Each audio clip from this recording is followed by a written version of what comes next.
Hello friends, आज आपण करणार आहोत ब्रेड पकोडा। मी ब्रेडचे असे छोटे छोटे स्लाइसेस करून घेतले आहेत। आता आपण एक मोठा चमचा बेसन, त्यात थोडासा रवा, कांदा, गाजर किसून घेतले, हळद, तिखट, मीठ हे सगळं आता आपण छान मिक्स करून घेणार आहोत। आणि नंतर ह्या पिठामध्ये, मिक्स झालेल्या पिठामध्ये आपण हे सगळं डीप करून छानपैकी शालो फ्राय करणार आहोत। चला वळूया कृतीकडे।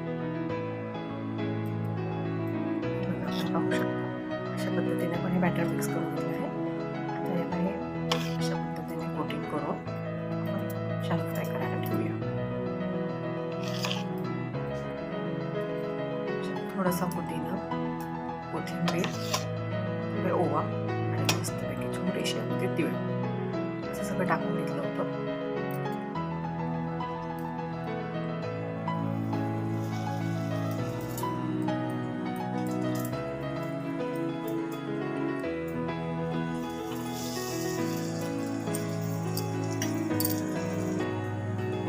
फ्रेंड, बघा आपण बघू शकता ब्रेड पकोडा रेडी आहे। आपण त्याला शेव बरोबर, टोमॅटो केचप बरोबर सर्व करू शकता। Thank you. Please like, share, subscribe.